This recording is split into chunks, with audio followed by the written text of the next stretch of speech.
Immediately. Okay. We are live and the link is on. Okay. So in this video that Jonathan shared, the rabbi there discusses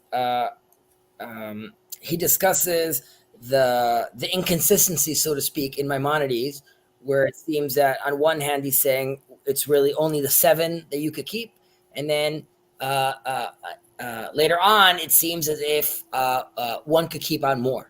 And he talks about the specific words that are used, that according to some opinions, he gives the example that there's only 7. And as we discussed earlier, what does that mean? Only 7? We had 10 that end up turning into 613.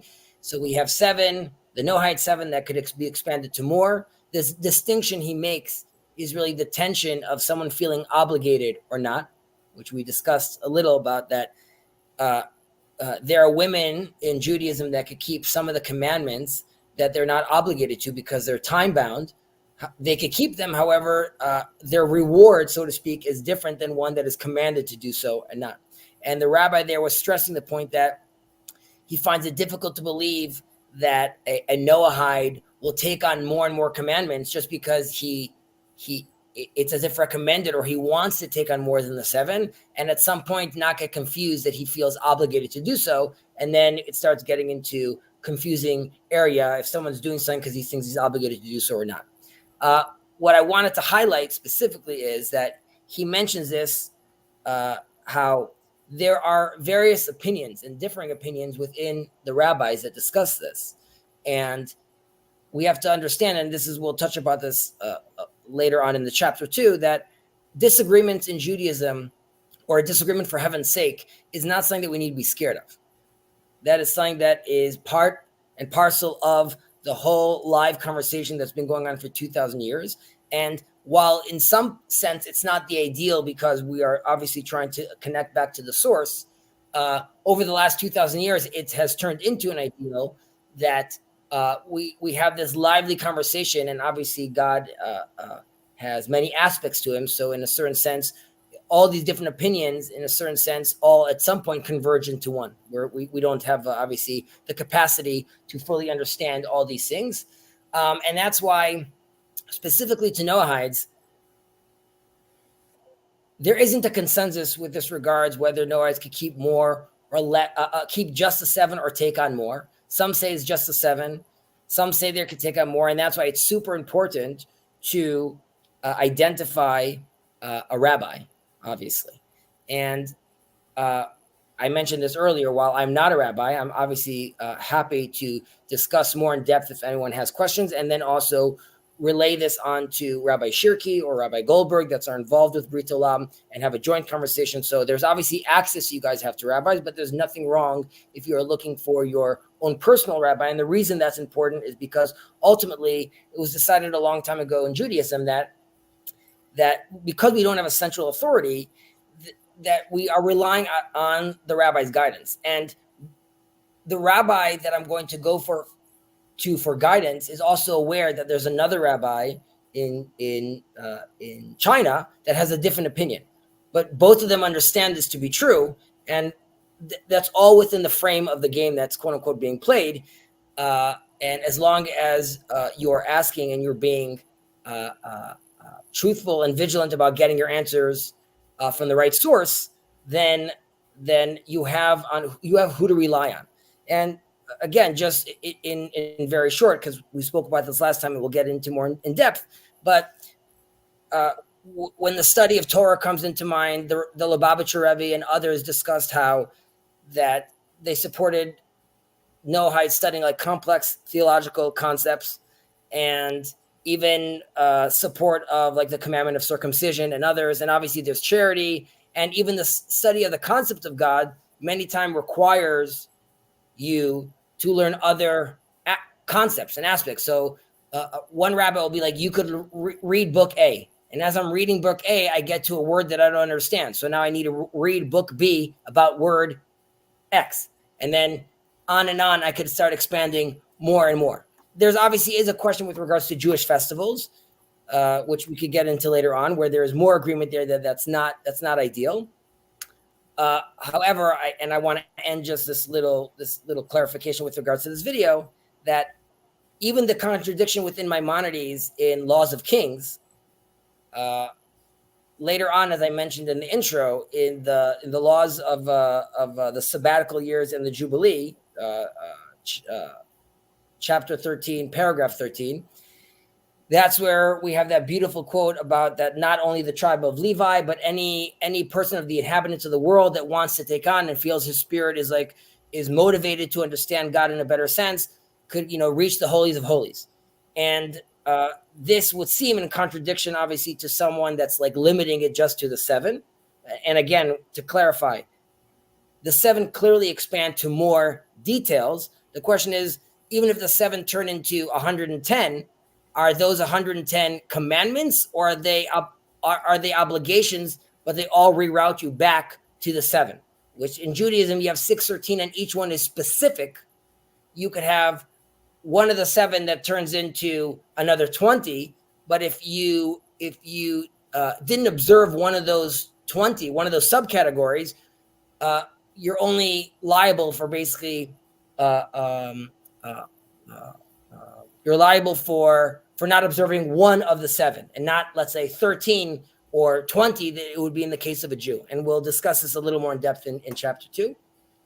One more note, just to cherry on the top, so to speak.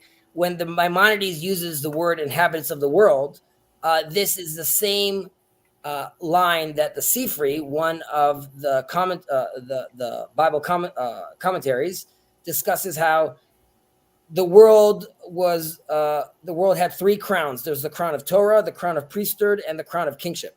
And he says how the crown of Torah is available to all inhabitants of the world, which is the same terminology that the Maimonides is using. So this too is another indication that it's not so clear. And again, this is part of a larger conversation that we're having, which is, for many, many years, the Noahide conversation was not happening. And in the last 30 years or so, it's becoming a lot more lively, all the way till this moment, right now when we're speaking. And as this continues to grow or reach a critical mass, I'm sure there's going to be changes. More rabbis will get involved, other opinions will coalesce, and even Noahide sages will emerge. So this is still a dynamic conversation, but what I was hearing from the rabbi's speech seemed, he was very adamant about his position. But it's to clarify, if anyone sees that and then is wondering why did Chazi say there's more options. It's just, first of all, Chazi's not saying, I'm mediating what I understand from my rabbis, of course. But like I said, there are various opinions. Did I confuse you guys more or clarify? Clarified. Jonathan, specifically because you saw the video, any thoughts? Neither. Like, I'm not more confused, but there's a lot more to, I think, dive into. But yeah, I mean, like, I wasn't perturbed by it, but for what it's worth, I kind of knew already that there was a plethora of opinions, and a lot of that video too is like a Q&A with individual questions that kind of got into the weeds a little more. So right. All right. So chapter 2, Jonathan, can I ask you to take us into the depth of God? Sure.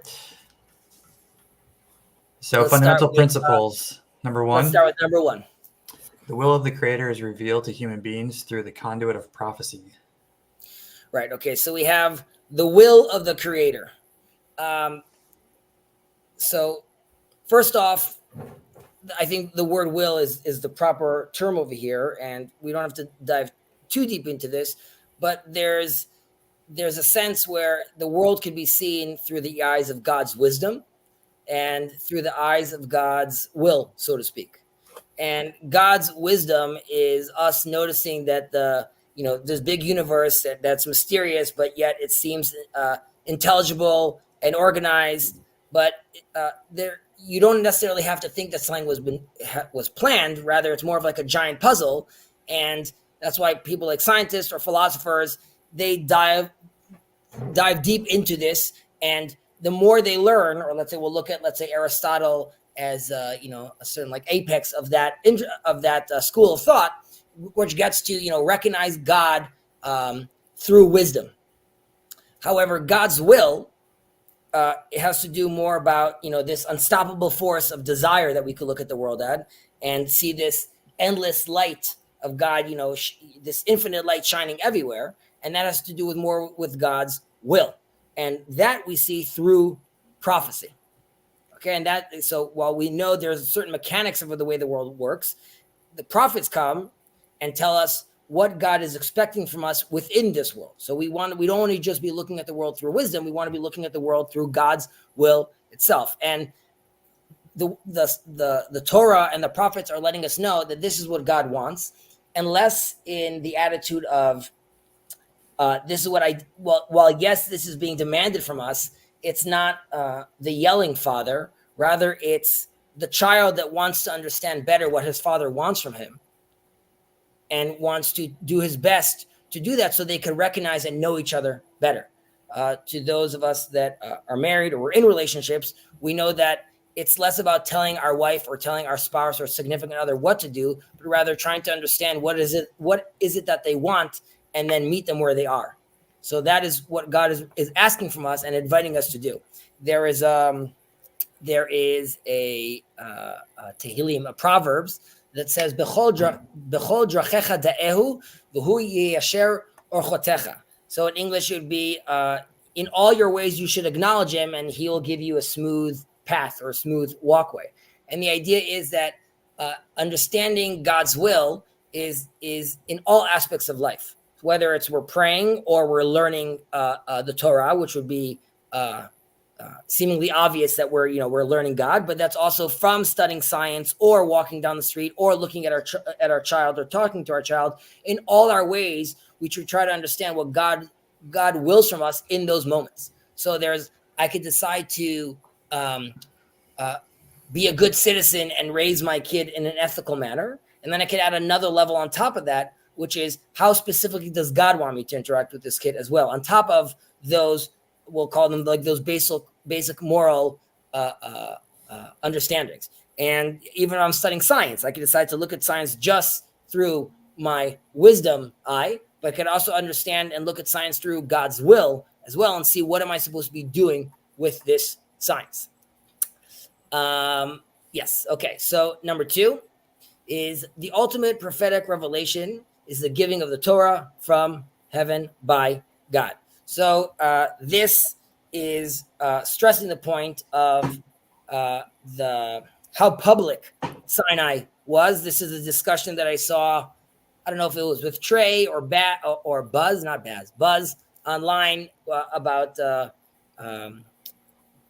There was a comparison being made to the apostles talking about the resurrection, I think, and the hundreds of thousands or millions of people that witnessed Sinai. And I'm not going towards the midrashic understandings or interpretations that like everyone died and came back to life or all time stopped, but more about there was this great revelation that happened to a very significant amount of people, and that continued on and on and on. In our synagogue on Simchat Torah, which is the day we celebrate finishing of the cycle of reading the Torah. So the rabbi in one of the years gave out everyone in the congregation like these little notes, and on it said, "My name is X, my rabbi was Y," and every single person in the synagogue read it. So it took us like from Moses to Joshua on and on and on and on and on, all the way to like the rabbi in the shul. And the idea was to show that like we could trace the lineage back, so to speak, and our tradition back all the way back to Moses. And that's why all these people, what they told their sons, it would be a very large lie to try to keep under wraps, so to speak. So that is the core in a certain sense. Questions, comments? All right. Hala, onwards. Whoever claims to be a prophet sent by God to instruct humanity must first be directed towards the sages of Israel in order to determine his authenticity and the degree of obligation to listen to his words. Okay, so we see over here too, this is sort of bringing us into the world of dealing with the false prophets, so to speak. So this also relates back to section 2, which is we're saying if the prophet comes, we're going to look at him through the oculus of prophecy and the guidelines that we got through prophecy, which were at Sinai, which include the Torah. So once we have that line, we're always coming back to that point. And that's what guides us. So we're going to be looking at all these things. The prophet comes, it's very nice. You're doing magic. You have a great name. You have great hair. We first have to put you through the test that the Torah and the guidelines that the Torah gives us. Now, I should mention over here that a false prophet doesn't necessarily mean an evil person, and it doesn't necessarily mean that he does not have prophetic powers. There's a question of whether he's false for the Jewish people, right? So there will be like the classic things he does if he tells us to change things, or he just tells us to deny some verses or understandings that we have in the Torah. So that would be very easy for us to say no. But what if he's like just a great guy that has prophetic powers, but he's talking about things that are not related to us, or we see that for Jews, this doesn't make any sense. Would this turn him into necessarily an evil person or an evil entity? And should he be completely shunned? So an example we have for this is Bilam, right? The famous prophet using the dark side of the force, right? So we know that this is a real occurrence. And the Torah gives us a whole accounting of him and the king Balak and his curses and his fails, but there's a whole conversation in literature just about Bilam. In a certain sense, the Torah is letting us know that, hey, Jews, specifically at this point, recognize that there's another conversation going on out there with the rest of the world. And potentially there's other prophets over there that people could be talking to. Rabbi Cook famously discussed how it is not unreasonable to think that other world religions would have their own prophets. And again, the distinction would be about false prophets for Jews and false prophets, generally speaking. But there is room to see where some of this can happen. There's a rabbi named Rabbi Netanel Payumi. He was a contemporary of Maimonides, so roughly like 900 to 1,000 years ago. He was a judge in the Jewish courthouse in Yemen, and he was highly regarded by Maimonides. He has a whole book talking about how Muhammad is a prophet, and he uses the Quran as a divine text to strengthen his position with regards to the Torah, its authenticity, and Judaism. So it's a radical take, so to speak. But there too, his attitude is as long as we see Muhammad or the other prophets at a lower degree than Moses, and as long as they're referencing non-Jews, so there isn't such an issue over here. But here specifically, the Torah is talking about how Jews and Noahides, which, as we discussed earlier, are Orthodox Gentiles, if they're connecting themselves towards the Torah of Israel and Sinai through prophecy, as we see in section 2, then they need to be wary about the false prophet. And just to mention, in Deuteronomy, the terminology that God uses is, for God is testing you. So, like, if it was very easy to know that this guy's a joker or not relevant, it's no test. It becomes a test when seemingly there's something there. There's a discussion there. And one last note to think about over here is there's the famous story of Daniel, which we Jews read on Yom Kippur, the Day of Atonement. And it's a fascinating story because the whole story of Daniel is the mission Daniel has to do with Gentiles. It has nothing to do with Jews, right? It's the king of Nineveh. He has to go talk to them. And even there, the stress isn't, and generally in the Bible, the stress isn't to the Gentiles that they have other prophets or they're worshiping other gods. That is not what they necessarily have to change their ways in. So God has, and as we'll discuss later on, there is seemingly more flexibility with these theological questions when it comes to the relationship between Gentiles and God and the certain mediation they need. So Daniel was sent to Nineveh not to tell them, like, don't listen to false prophets anymore, or don't be building altars. That wasn't his discussion. His discussion more about acting in a moral sense. Perhaps that the people of Nineveh, maybe they require some sort of low-level idolatry to connect back to God. But that's happening in their world and potentially permissible in a certain context. Number 4, Anthony, Antonio, I'm sorry, can I trouble you to take us there? All mitzvot, divine obligations that are consistent with ethical norms, common sense, and proper conduct are obligatory for Noahides. Right. So this, obviously, this sentence right over here, this paragraph over here opens up, obviously, a lot of options. Because the second you're saying, so things that are ethical and common sense and proper conduct, we also have to do this as well. So in Jewish terms, rabbinic terms, what we're talking about over here is derech eretz, right? The way of the land. And what we say is derech eretz kadma la Torah. This is a prerequisite, or this is, in a certain sense, the undergirding of the Torah. And we said that there was different opinions, like Rav Yosef Albo, for example, who talks about how the 7 are a base and you build on top of that. So here too, in a certain sense, even though we didn't dive into the 7 themselves yet, it's letting us know that definitely for Jews and also for Noahides, while they have their 7, right, they have their mitzvot, but undergirding those mitzvot are all those general ethical norms and proper conduct that has been known them. So it's here too, we see already an opening where it starts becoming more than just the 7. Okay.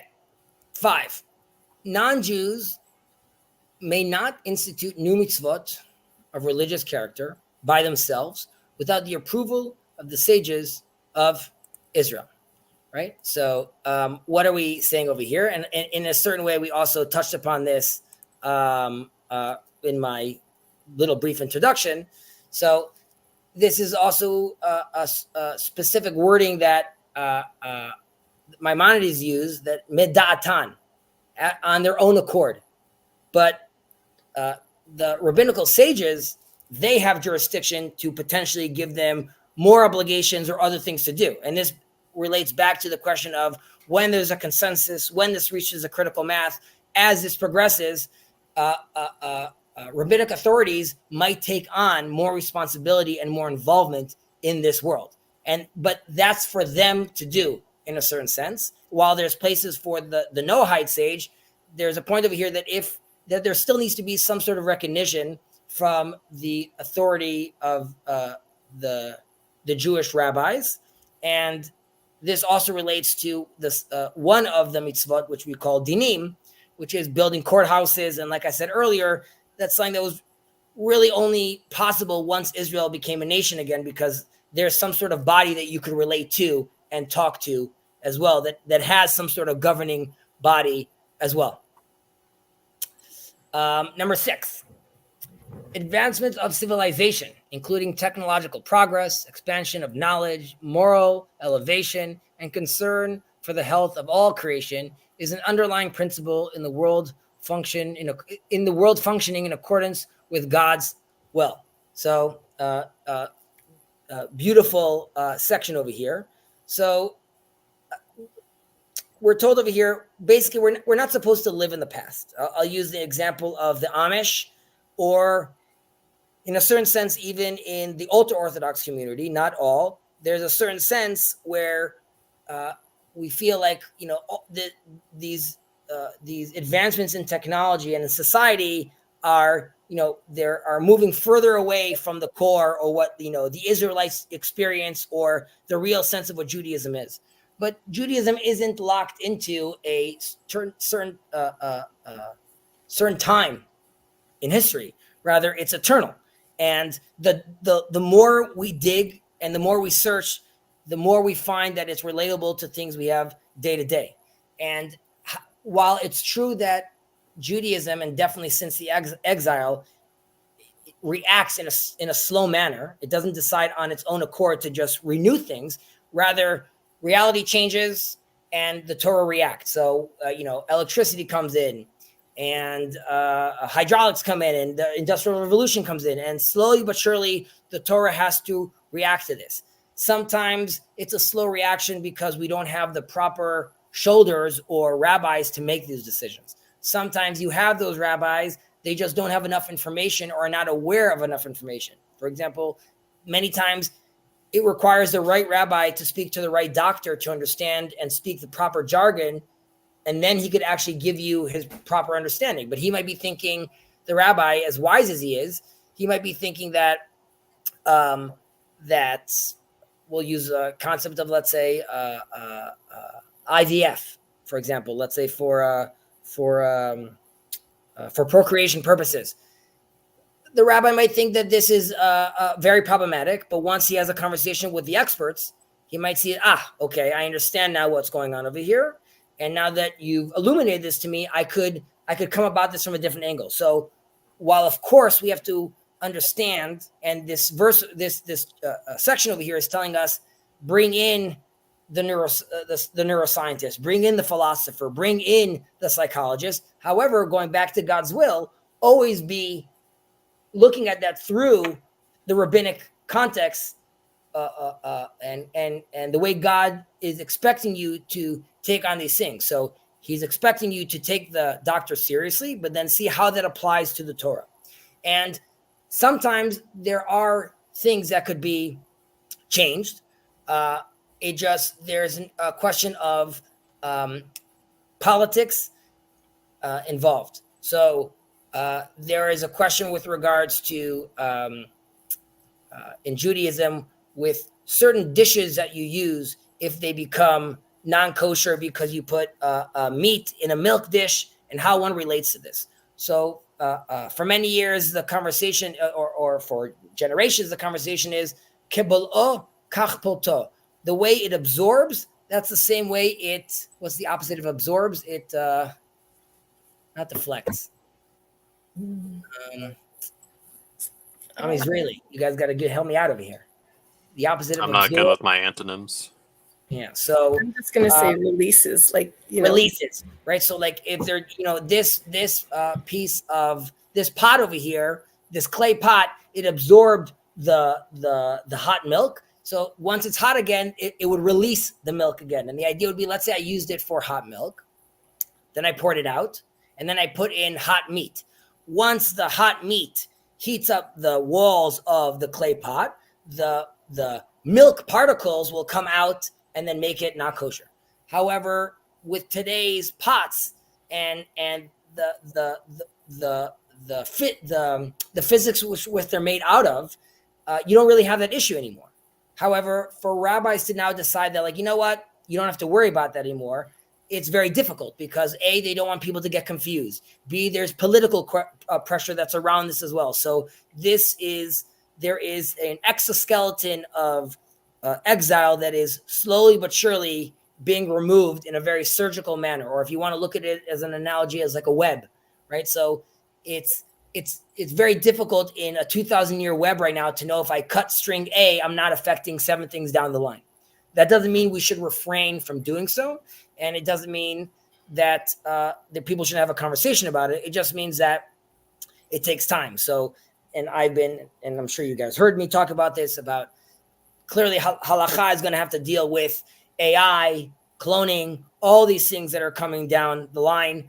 And the idea is that when we're looking at these advancements of civilization and these technological progresses, so we could just come and say like, oh, this is all great. Rather, the Torah is saying, ChatGPT, fantastic. But one second, how is it being utilized through Torah eyes, right? Am I using it now to, cheat on my exams? Am I using it now to glorify the name of God? Am I making super babies? Or am I now offering all disfigured babies or patients that have been in horrible car accidents? I'm offering them different body parts and things like that. And as a society, can we stress the blessing and pushed aside the evil applications that we could bring from these things. And if you don't have some sort of guide to do this with, obviously it can be extremely confusing. Does this go back to how you opened? You were giving the analogy of, speaking with your wife or husband. And then you were also, I was hoping we would read I absolutely love the heading over this particular section about God spoke all these words saying, and I know where the text leads, but it ties it into prophecy as if prophecy is a relational thing. So when you're talking from this point of view, I found myself already way back in the first 3 points thinking, how does this relate to last week's conversation about levels and choices? How does this relate to if I happen to drop in on the candle lighting down at the synagogue in Guelph near me? How does this relate to what I do and don't say to people and the assumptions that it has that spreading of, the web that you're describing? And I haven't really thought about that in context of prophecy before, but something about God speaking things into motion relates there to us all. And that's why it spreads out. And that's why I'm thinking, wow, I can take things very simply, but at the same time, if I'm doing them outside of my own house and myself only, I want to think about what I'm saying and how people, what do they expect of me? How do they perceive this? What is my relationship to God in this place where, well, these aren't my people, they're his people. And that could be anybody in any country in the world. And I do think sort of from that place. But everything we do before we ever get into new inventions, touches on this. And we're just making more of them. Well, I don't know if I'm saying that exactly what you're saying. I think I'm understanding. I want to point on some things that you said, and you'll tell me if this is helpful or not. But first off, you mentioned how people perceive you or seeing the things you're doing. Judaism and the Noahide path, we're not looking to proselytize and bring people in. Rather, it's living and leading by example. Right? I would have said the same thing in a Christian context in church. It's not specifically saying it to choices of Judaism or Noahidism. It's saying it because I am a person God made and I have a responsibility in this world. Correct. So that is, Judaism definitely stresses that relationship and lets you know that you are being seen. The decisions you make have ripple effects. And the idea is that you are supposed to be that person that is constantly fully embodying God's image and then seen as such. And we see little elements like that in the Bible where, when Jacob sees Esau and all was in proper orientation, he tells him, seeing your face is like seeing God's face, is because we're oriented properly. We're in the right place. We're speaking the same language, and I could see you and you could actually see me, right? Or like when Moses says that he see God's face is as seeing his fellow man. But if one does, and how beautiful it would be if we could all look at each other in that way. Secondly, just with regards to the prophecy element.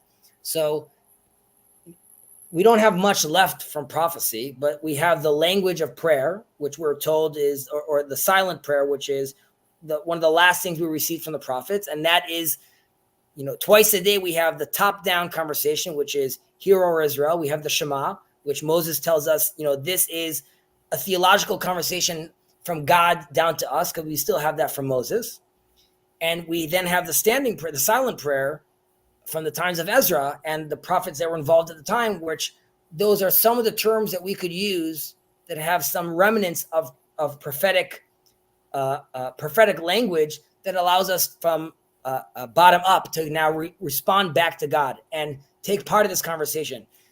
Obviously, that then expands to the proper way of living, whether it's the 7 and its subcategories or the 613. But all those elements are, and back to God's will, we're trying to understand what he wants so we could act properly, be oriented, and then people will see us as people that are representing God, and then that conversation is happening. So when you're asking about a husband and a wife, there are times when I could be outside at an event with friends of mine and I'm going to say X. And then if you look at your wife, you'll see the face where she's giving you, which is like, we're going to talk about this when you get home, because that's totally not what I wanted you to say and not what I expected from you. And the fact that you're looking at me, you know that that's not what I wanted to hear or what you wanted to say.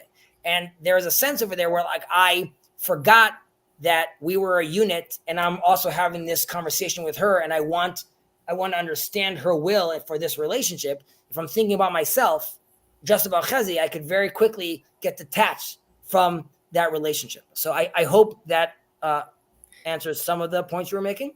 Yeah, well, and what you just said too, that very much describes that principle that began in the prophetic from Sinai, and it's that, it's that back and forth between God and us, and you're describing it in simple terms of you have that instinct to look towards your wife, she has that ability for you to communicate, and then there's the broader communication when you can dig into it in depth and kind of reorient yourselves to that place where you are one and you're individuals. And I'm like, yeah, that kind of gets at what I was asking. And we're definitely searching for this. We're all hoping and praying for the return of prophecy, and for this clear understanding and seeing God's presence in the world. Towards the end of the prophetic period, we know of some of the prophets using music to sort of get themselves in that mode. And it talks about how the prophets, the young prophets, the prophet students would go out to the field to collect lights, lelaket orot. And the sense over there is looking around the world around you and trying to identify where is the light coming from? Where is that point where I could see where God is peeking through, and I could capture that and identify and sort of like, take that little firefly and put it inside your jar and bring it back to you and recognize if I shake it, if I orient it the proper way, I could actually get light from this. Don't shake and don't capture. This is just a note for any kids that are watching. Don't do that. But yes. Any other comments or onwards? All right.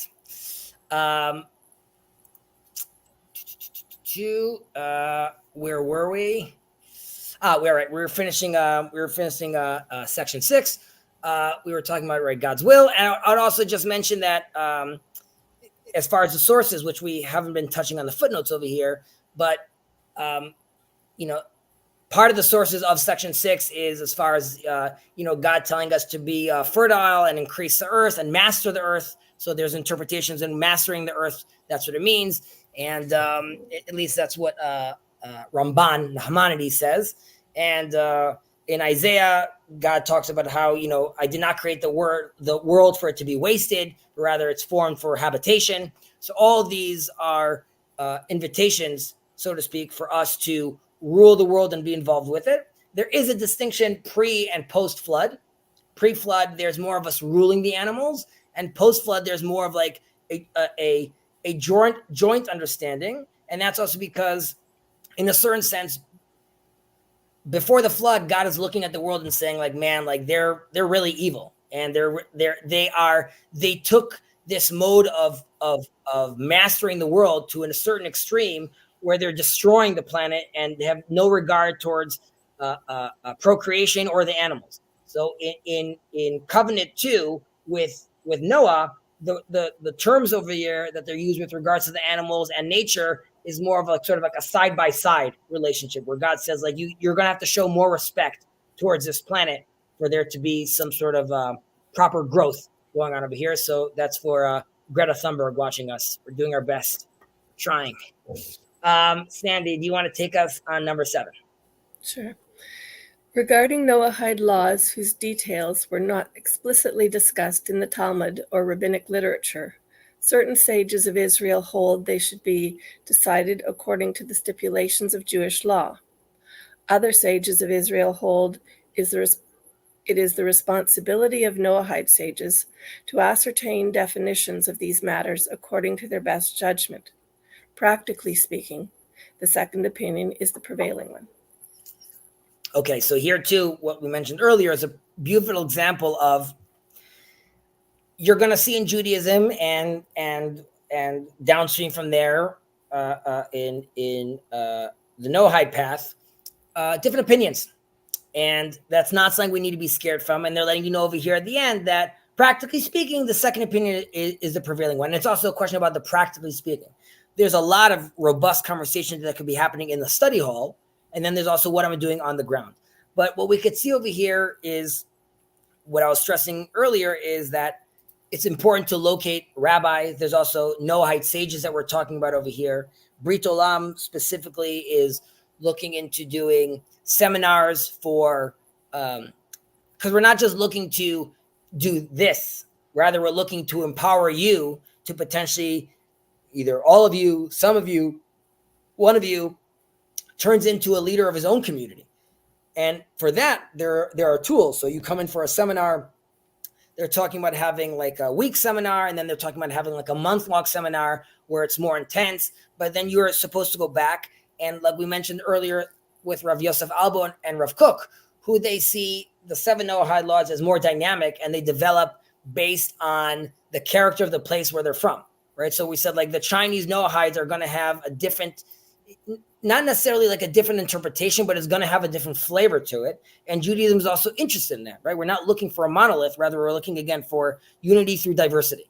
And there's a sense where God is also wanting and asking, I didn't create Canada or China for no reason, right? Their culture has beautiful things to it. And ideally, the Noahides in those communities are going to take from that cultural wisdom that they have and interpret it and bring it into the conversation and the relationship that they're having also with the Jews and within themselves. And that's why there's room for various opinions, and that's why it's important for the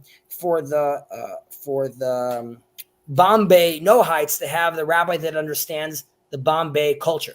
And same thing if you're dealing in Canada or in North America, of course. So it also discusses over here, there's the details, right? So the when we said over here, whose details were not explicitly discussed in the Talmud or in rabbinic law, right? So we're saying there is these 7 options, but what does that actually mean? 7 mitzvahs, but what does that mean at the end of the day? So I can't do idolatry. Is that only on a Sunday? Is that on a Monday? Is that always? So we don't have these details. And while in Judaism, we have a tremendous amount of these details, in the Noahide path, we don't have all of those yet. Obviously, we have our Brit Shalom, which is doing a lot of that for us, which we're very thankful for. But the idea is that, again, in each culture, some of those details are going to vary and they're going to change because each one is a little different. Okay, we're going on to number 8. Sandy, do you mind continuing reading? Okay. Minimum measurements regarding certain mitzvot are as customary as in halakha, Jewish law, such as the size of an olive or an egg as regards blessings over food, are not applicable to Noahides. Okay, so I'm trying to think what example to use for this.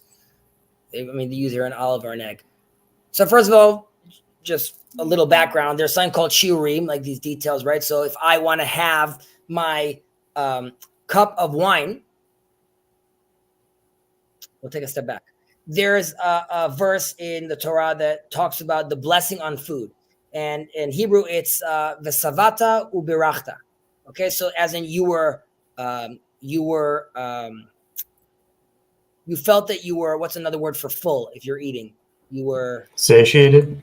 Satiated. Thank you. I was going to say, you were satiated, and then you make a blessing, right? So for a Noahide, in theory, there isn't a specific detail there. So the attitude would be, if you just had your pie of pizza and you're satiated, then you're going to make a blessing, as the Bible tells you. In Judaism, even if you're not satiated, you still have to make a blessing. And then there's a breakdown of like, well, what does satiated mean? if I had a piece of bread that's the size of an olive. And what kind of olive are we talking about? Are we talking about an olive for 500 years ago? Because there's a discussion that the olives used to be bigger. That's, we don't have to get too deep into that. Either way, the point is that in Judaism, there's a lot more of these requirements, and the distinction is generally used with sort of the guiding principle for Noahide is more of the natural sense of things. And for Jews, there's like a holiness aspect to it. It doesn't mean that the Noahides are not holy. It just means that the conversation is more specific with regards to the Jews, with specific. I'll use the word. The word is kedusha, but holy characteristics. So a good example that Rabbi Cook brings with regards to an etrog. I don't know if you guys know what an etrog is. An etrog it's like a citron, like yellow citron that we use when we shake our 4 different species on Sukkot. And there's different reasons why we do so. But either way, there's a very big distinction between lemon and an etrog. And they're not considered the same. And for Jews, there's a very big distinction about that. But from a scientific perspective and a natural perspective, they're still within the same family, and they're very, very similar. So in a certain sense, for the Noahide, he doesn't have to make that distinction, and rather he needs to go by what his sages and their understanding of what, let's say, the consensus is with regards to the relevant topic is in the world. For Jews specifically, we have what's permissible and what's prohibited, and that has to do with a specific conversation and relationship that we have with God, which has more specific requirements. Does that have to... Oh, this is going to sound stupid. No stupid comments, please. Does that have to do with the fact that any of those... Okay, I'm going back to your web or your network thing.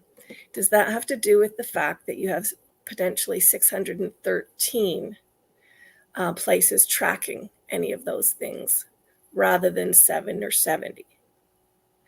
And I'm asking that based on this is where it sounds, I'm like, this is going to sound stupid, but I've been having some trouble around eating choices. And I love olives. When I was a kid, I'd get in trouble for like literally drinking the brine out of the olive jar. So lately I've been eating olives again, usually 2. And this morning I wanted 3. And I've been drinking coffee. But when I sit and I think, what am I actually tasting? I'm still tasting olives from, like, literally my tongue is still thinking about olives. So obviously, well, not obviously, but I think there might be a reason I wanted 3 this morning, but I don't know what it is. And when you're getting things like Brit Shalom that's written to Noahides, who have a lot of things very cloudy still in terms of what we know, could this be in the realm of a kindness, because there aren't as many things having to track and we don't have as much information. Therefore, we have a little more flexibility over what we understand and how we apply it, because we're still learning what all the conversations are along that. Or does that just sound really dumb? That doesn't sound dumb at all. Obviously, during this period of studying and learning, right? And we all want to be learning more and studying more. But during this period, for sure, there's room for quote unquote mishaps or misunderstandings or exploring more, right? So, and you have to be real with yourself. When is that moment when you tell yourself, like, I know what I'm doing. Like I did understand it, and now I know that I'm going against what I understand. And when is that moment when you're like, I'm still not sure? And at least my relationship with God is I am fairly confident that He is pretty chill. So like, He's not he's aware of where you're at and what you're thinking about these things. And you could even say that I did know I was doing the wrong thing, but even that, the reason I'm doing that is because, I don't know, as a young child, I was trying, God is aware of all those things. So be real with yourself and rest assured that God obviously sees through it. Mm-hmm. But as far as like a blessing, when you're saying that, it has to do with the relationship that Jews have as a priestly class, where there is a much higher standard. And it's not because like Jews are genetically better, as I've mentioned many times. It's rather like once you're in that group, God was looking for a long time for the people that are going to promulgate his Torah. Once he identified that group and that group took that on, that's the deal. And the sense is like, if you are the eternal people and, you're still here today, the expectation is that, you do so in a genuine and authentic manner. And for that means like, it's not enough that, you weren't satiated. You are the priestly class. So when you're eating food, it's less about whether you're satiated or not. It's more about the understanding is the food was given to you from someone else. You should stop and make a blessing. But the Noahide doesn't need to make a blessing. No, the Noahide does need to make a blessing. And if he's satiated, he's going to make a blessing. But I'm not requiring from him to constantly be thinking about like, I just had this food and it's been 6 hours. That I'm asking from the people that decided to take on this journey with me over the last 2,000 years. Part of that journey also included obviously horrible, horrible things. But another part of that journey is we're still walking hand to hand with him. And it comes with perks and not disadvantages, but responsibilities. All right, number 9. A Noahide minor, as defined by the sages of one's prevailing culture, is exempt from the Noahide laws, right? So Jews, in our case, if we're looking at number 9, we could relate to number 8, right? I have a tradition, a guideline by the rabbis through prophecy that tells me when are you considered a minor? When are you no longer considered a minor? When you're 13. Just on that, just because it happened last week in the weekly portion, the source of this, some of it derives from Simon and Levi going out to avenge their sister when they do the massacre in Shechem. And it mentions how that they take the weapons, and it took Dinah's brothers, each man took his sword. And they discuss over there that man means 13. And as far as Judaism is concerned, at 13, or what they saw with the brothers was at 13, they managed to understand the offense that happened to their sister, the dynamic it put their father in. And over there, they talk about how he called himself Jacob, but they call him Israel, where they're saying sort of like, you don't get it, Dad. Like, it's not about you anymore. It's about the wrestle you had with the angel. And now you are Israel right now. And so at 13, the Torah is saying they understood the context of what's happening, what their obligation is, and they acted. So that's the age. However, for Noahides or Gentiles, their reference is going to be section 7, like we said, which is you're going to have to go to your local Noahide sage and say, okay, at what age am I not considered a minor anymore? He could come and say, listen, we're living in LA and I'm still paying the tuition of my 23-year-old kid that comes home and keeps crying to me about like his bills. So I don't know if he's definitely in the right state yet to be considered like an adult, so to speak. However, if I'm living in India, my 13-year-old son is already going out, or my 10-year-old son is already going out and fishing and doing XYZ. So that's part of the open conversation that, or dynamic conversation that Noahites could have, which they could decide, or their sage could decide as a culture, as a community, saying, from 15, we're taking this on. From 18, we're taking this on. And then in that community, they'll do so, which could mean that in the neighboring community, they decided on 17. And then there's like a year gap difference between both of the groups, but no harm, no foul, so to speak.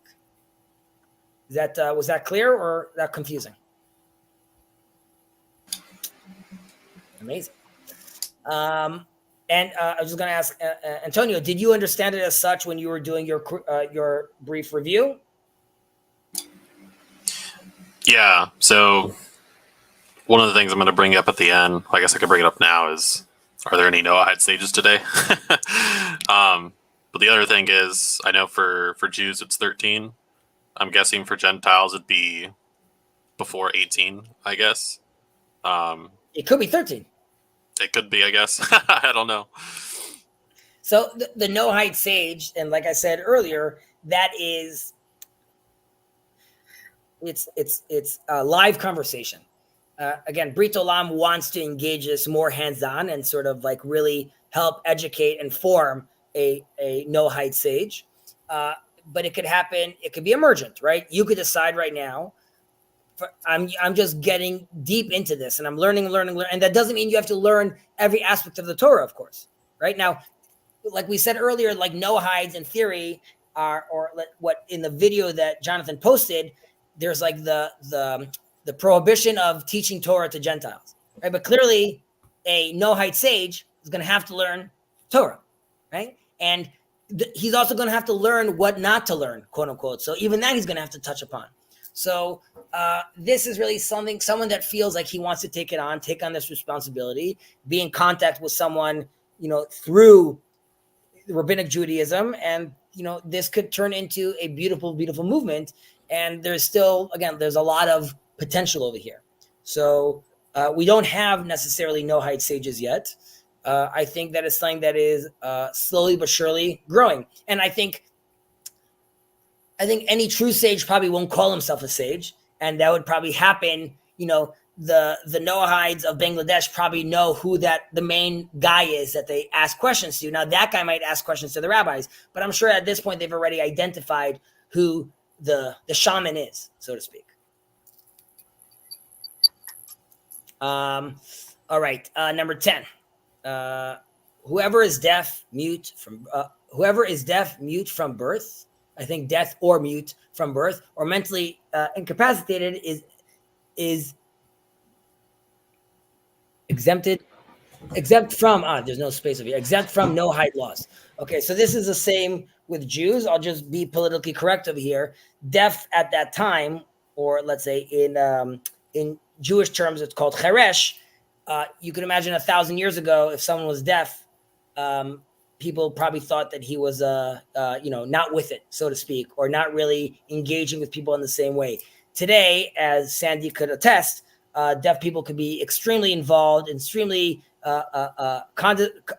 cognizant and aware. So that would not, I would arguably say that, let's say for Sandy's son, this might not be relevant, and he would still be, these things would be applicable to him. However, if someone is really, really not functioning in a certain sense, then, God is very understanding, like I said, right? Their expectation is not, the deaf person or the Down syndrome child has his own beautiful relationship, unique relationship with God.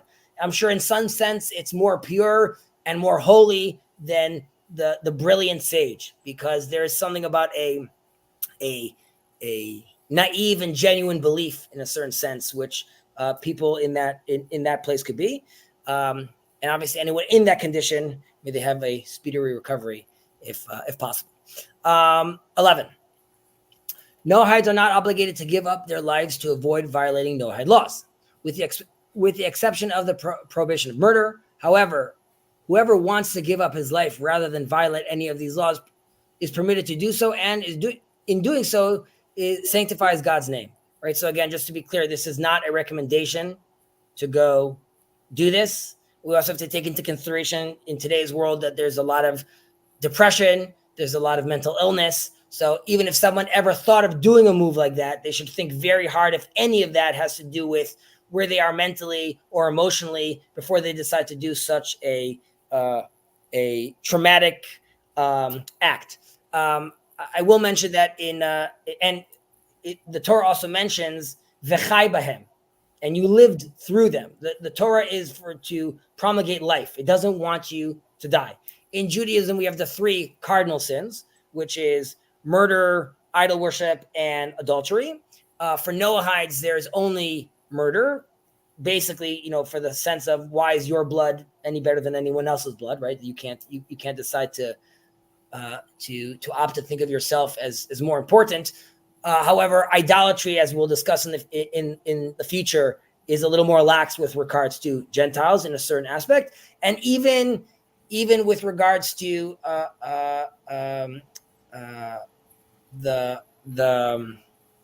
even with regards to the the sexual prohibitions, there too, in the Noahide path, there's in theory more flexibility there.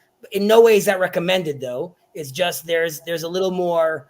It's less specific with regards to the Noahides, and seemingly that's why it wasn't considered one of the cardinal sins. However, like the latter portion of this paragraph mentions, that if someone gets to that point where they feel like it's between this or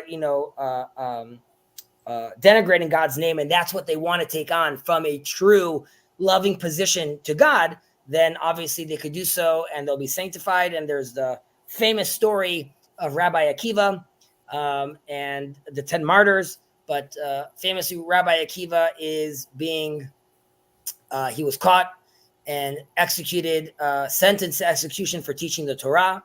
And his skin is being combed or with steel combs that are ripping his skin. And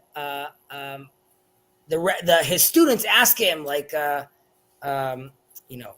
is this what you wanted? Is this what's supposed to be? And his attitude is, all my life I was waiting. In the Shema, it says that you loved God with all your heart and all your soul. And I've never had a moment to actually participate in loving God with all my soul. But at this moment, I could finally do that because I was pushed to this place where now I could actually die for this. So obviously it's very, very famous.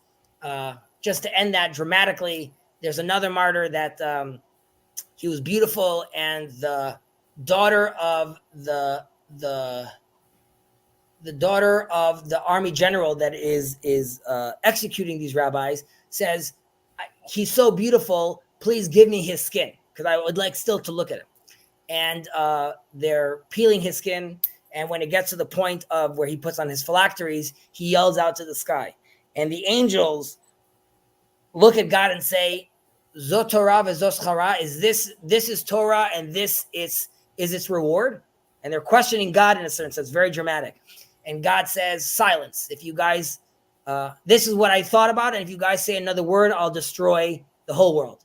And it's very dramatic in a sense where, like, we're never going to fully understand. This is the question that Job is asking, why these things happen. But in a certain sense, it's God is there answering, but it's an answer that we can't fully comprehend yet or understand. So my point being is that we would like to move to times where we could all participate in Torah through living and not through traumatic deaths, of course. All right. Number 12. Okay. By the way, do anyone need to stop, or could we continue going to? Well, we're basically done. Okay, so we'll wrap this up. Jonathan, can you take us to 12 and 13? Sure. Halakot added by the sages of Israel, known as rabbinic laws, do not apply to Noahides. Noahide sages. Do you want me to stop, or do you want me to go to 13? Well, just in 12, it's short. While a lot of these halachot, these pathways, so to speak, have, like, they're logical and advisable, some of them don't relate at all to are not required for Noahides. So a classic example is there are many Jews, Orthodox Jews, that won't drink or have products that have in them what they'll call chalav nochri, Gentile or foreign milk. Okay? Because the reason is you only want to be having milk from a kosher animal, right? So the fear was, if I'm living in Anatevka in the middle of the 1700s, who knows if they didn't milk some random animal and I can't eat this, right? I can't use this drink, or I can't have my Kit Kat. However, there is a famous, and then for many years, people only had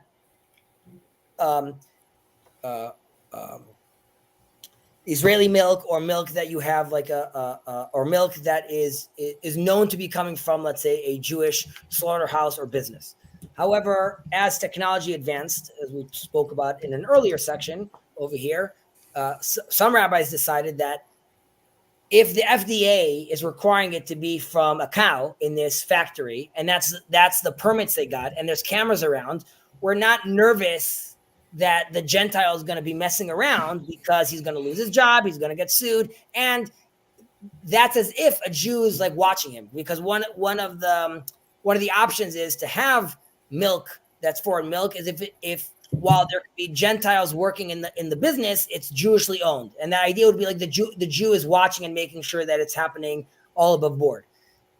Come the sages and say the FDA regulations, permits, and cameras basically create that situation where it's as if the Jew's watching. And that's why it's okay. But to the Noahide, have any milk you want. It's like you don't have to be worried about that. I personally drink foreign milk because of this understanding.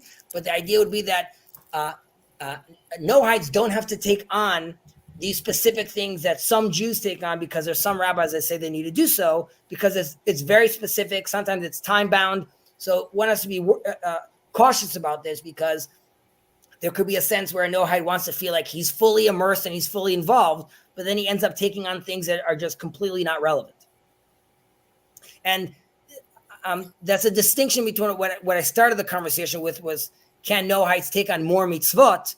That's different than Noahides taking on more specific, intricate halachot of specific things, because some of them really are just not going to be relevant. 13, Jonathan?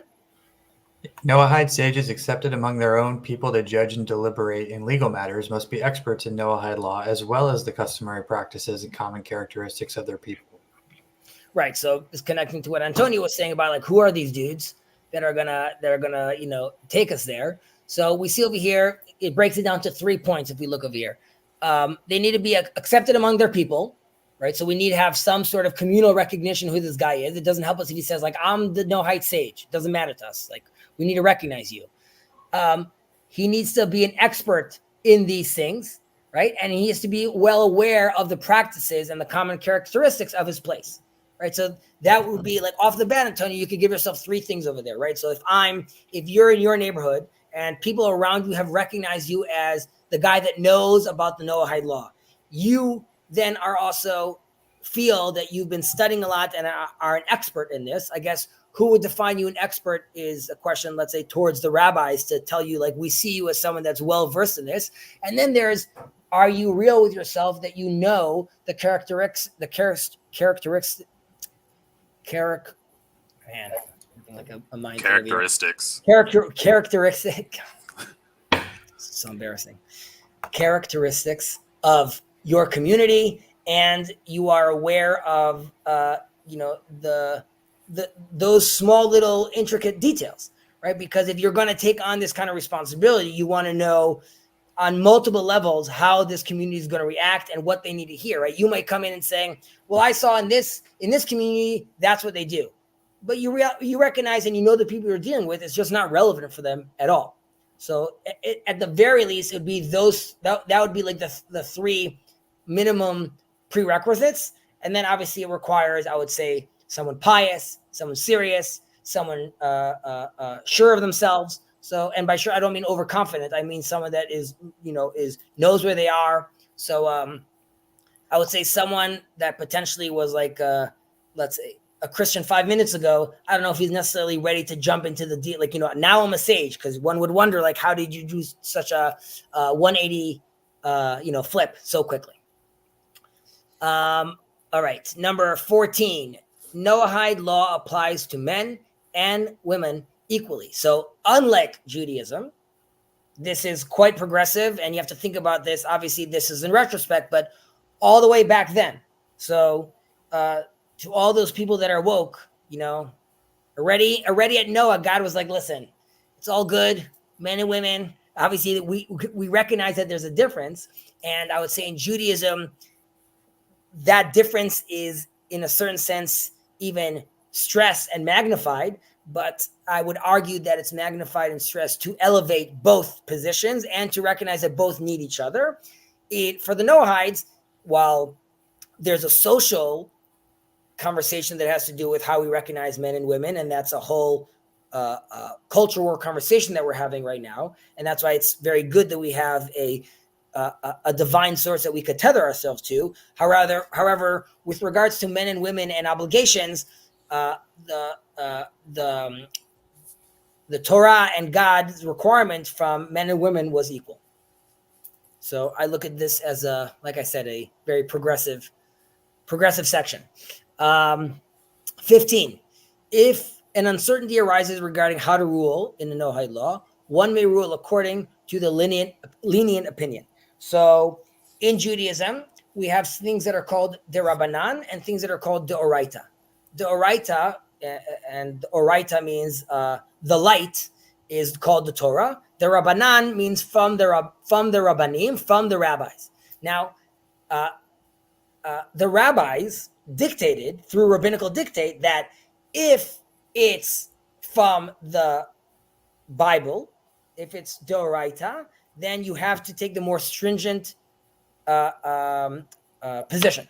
However, if it's due to rabbinical opinion, then you could take the more lenient opinion, because the attitude is it's sort of like a double doubt. One doubt is do I know what the right opinion is? The second doubt is the opinion that's given me the authority is not a divine authority, so to speak. It's more rabbinical authority. It doesn't mean that there isn't divine aspects to it. It just means that it's not from the source necessarily. However, for Noahides, there is no distinction. The attitude is you're always taking the lenient opinion, if in doubt. Now, that doesn't mean that if you're in doubt and you want to take onto yourself the more stringent opinion because you've learned and you know and you recognize, or because your Noahide sage feels like, listen, Sandy, we've been doing this for 3 years right now. I think you personally are ready to take on the more stringent opinion. You don't have to. You're not commanded to. Maybe this is what's advisable for you. Maybe this is what's recommended for you. 16. A Noahide who violated one of the Noahide laws inadvertently is exempt from punishment. So here too, I was talking about earlier about the holiness and nature and sort of the requirement or the expectation from the Jew. So Jews can also do things inadvertently. However, when a Jew does that, there's a sense which is God is saying, hey, we've been having this dance for thousands of years. Okay, so I get it that you didn't mean to do this, but at this point, you should have known what's going on and what the requirement is from you. So even if you did it by mistake, you still need to bring a sacrifice to the temple, because it needs to be rectified, because you are being invited to a conversation. And I mean, let's say Jews are being invited to a conversation, which is you have to understand that all is one. And once you recognize all is one, that means your actions affect other actions, and you are aware of that. And you have to be aware of that. And when you are aware of that, there isn't just a mistake. Yeah, you're not a bad person, but there were consequences to that, and you have to take that into consideration. However, for the Gentile, there's a sense which is, yes, we're all connected, but you made a mistake. You didn't mean to do so purposely. You're not reading the text and diving into the relationship, so to speak, at that level of focus. And that's why if you weren't required to see all the pixels, we can't blame you for not recognizing how one pixel affected the other, because you're still zoomed out. And as far as you're concerned, the picture is clear. But like I said earlier, the more you advance, the more you get involved. Obviously, if there's a sense of more responsibility, you can decide to be taking on more. As your relationship grows and you feel that, like, I'm getting closer to God, then God probably has more expectations from you. Different from commandments, though, right? So there's like a legalistic term we have to understand over here, which is that if I'm commanded or not. But whether it's advisable to take on more once you become more serious, that is a separate question. And Antonio, if you could wrap us up beautifully on number 17. The 27th day of the month of Mar Heshvan is the day on which Noah left the ark and received the Noahide laws. Therefore, several Noahide communities accustom themselves to mark this day as a festival of the nations. Exactly. So this is a nice little idea. It would be nice if Jews did this as well. I don't think Jews some of them are aware of it, but like it's not on the mind of many Orthodox Jews. There actually was a party last year in Brit Olam that talked about this, but again, this is a slow process. I would imagine in the next 10 years or so, this becomes something that's like more notable. Like I know this sounds like a small detail, but I imagine a world where my daughter in school eventually is going to have, in her yearly schedule, there's going to be, that we have when the Memorial Day is, we know when all the holidays is. So I could see this being as one of the holidays as well that the school recognizes and talks about. And wouldn't that be a fantastic, fantastic world to live in? I think that is the end of this chapter. And next week we dive into the real.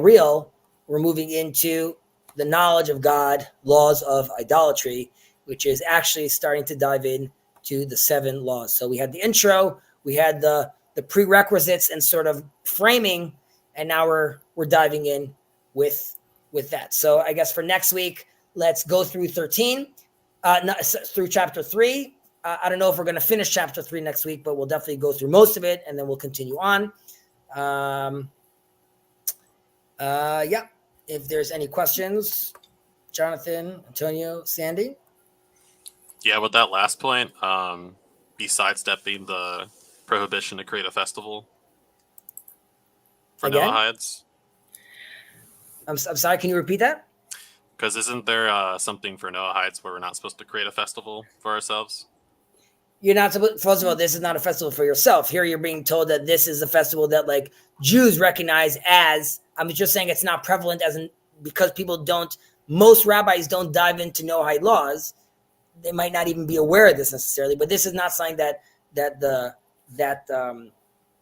Noahides are taking on for themselves. Rather, this is something that was given to you and recognized by the sages and Jewish law. Specifically with the holidays, there's a question. Festivals, there's a question of if you're doing it once or you're doing it, or it becomes like a repetitive thing. There's ramifications again of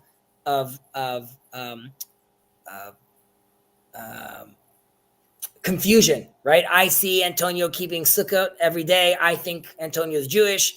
My daughter gets really into Antonio's son, and then I have to have this whole conversation where he's really a Noahide. What does this mean? So there's always that fear. Again, I think there's still place for interpretation as this thing progresses. If rabbis decide to are in a position where they feel comfortable enough in recognizing said Noahides and then saying on their own accord, we permit you to do 1, 2, 3 because we're no longer in a place where we're going to have this confusion. But for right now, generally speaking, there's a consensus around that the Noahide laws are not something that you should. The festivals are not something that you should be doing. Again, a distinction between do I have to? There's you shouldn't be doing and me telling you not to do it. Right? I'm not required to stop you at this point of our relationship. However, once the Messiah comes or Israel has like full authority over, if you can imagine, let's say Brit Olam becomes recognized by all the Noahide movements as, let's say, the authority in Jerusalem, so to speak. When you get to that point, you could start having a conversation where then that authority could speak out and tell other Noahides, don't do this.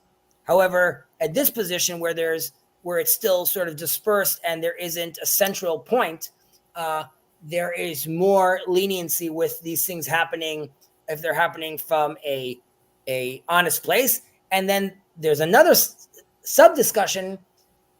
If you kept that festival, some rabbis will say there's no reward to that. Some rabbis will say, while it's not an ideal, there's still a reward for that action. It's different than the reward a Jew would get that's obligated to, but you still receive some sort of reward because at the end of the day, like we were saying, if you're coming from a honest place, that is still an expression of your longing to connect to God. However, it's important to recognize the difference, and it's hard to do this mentally, which is, and if you do it every year, if you do Passover every year, at some point your son might think we're obligated to do so. And it would be very hard for you to constantly mention, remember, we're doing this because we want to do this, not because we're told to do this. And when we go through the prayer book, we're going to see that the terminology over there is different than the terminology I use, where I say I was commanded to do so, and you're going to have other terminology. I have another odd question then. Sure. Has there been, or do you think there could potentially be then within Noahide communities where children are raised with those questions in the back of their mind, more children who want to take on becoming Jewish? Because if they've been in a family where they're doing something regularly and they're starting to say, look, this is just, what am I? Has there been any, well, maybe not yet, but does that lead to potentially saying, look, I'm just going to clarify this so that I don't have to keep explaining this. I'm going to become Jewish. So yes, and you could be sure that there are going to be some people that elect at some point to be like, you know what? People that are going to see it as Judaism light are going to want to come and say, like, let me go do the full Monty. However, and what we discussed in the past is it's not Judaism light. Right? It's just, and that's why it could be that, and this is as the community grows, if they're educated in the proper context, they're not necessarily going to be sold a version where they're like, we're doing this, but we're not obligated, and it's confusing. Rather, it could be taught in a sense that it's a lot more natural, and someone's doing this, and the language that's used is, we are being invited to have a conversation with God, right? If you can start using that term, your kids are going to grow up with the term of saying, this is the invitation, not that this is a requirement. No, and I was trying to be very careful how I asked it, because I've been thinking about it all the way back to when we were talking about children or those with various disabilities being obligated or not obligated, and how, because I had a conversation ages ago when I really didn't have a context in which to think about it, of one of the people that I knew through Jacob's Deaf School was a Christian woman who was deaf, who married a Jewish man who was deaf, and she became Jewish because it's a very small community to be deaf. And so she was trying to explain to people, no, it's super important if I'm marrying him that I also be Jewish, and because, that I hadn't heard of Noahides, I hadn't heard of any of this. And it was like, oh, well, that's an interesting choice, because most people that I would have known at that point were in a Christian context, and they're like, why would she do that? Like, what is that? And I'm going, that's super important is what that is, but it's hard to explain. I would say Judaism actually would, if someone is converting because of marriage or love purposes, that's not permissible according to Orthodox conversion laws. I don't know what their conversation was. I just know understood. I'm pointing out that it's not enough that you want to do it for social reasons or because it's important. It's because put your wife aside, put your husband aside. This is between you and the creator of the universe. And you feel that there's, your soul is yearning for more responsibility and more connectivity. What I'm saying, what we're saying here at some point.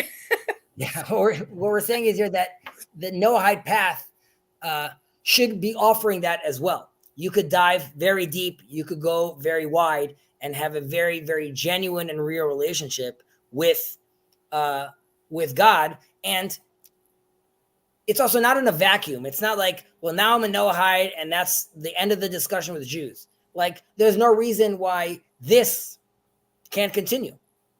Right? Where there's joint learning, joint conversation, cross-pollination. And that's why there's also the Ger Toshav. There's the resident alien, right? That's someone that says, listen, I'm not Jewish, but I'm totally with these people. I'm in the land of these people. I could own property in the Holy Land.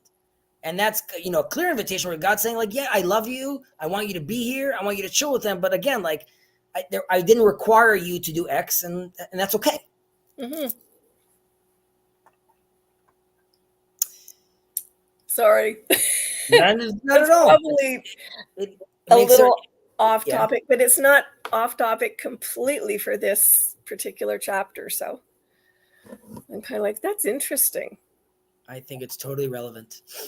I'm just looking at the comments to see if there's anything that is relevant or that wasn't answered by, I see you guys over here, Jonathan. Thanksgiving. All right. Past year, November. Okay. Lynn, I hope you're doing well. I saw in the Discord you're dealing with your own drama. May it be resolved quickly with no harm done. I wish you guys all a fantastic week. And I will see you guys on the flip side. Thank you, Hezzy. Thank you, Ezzy. My pleasure. Thank you. Pow, pow, pow.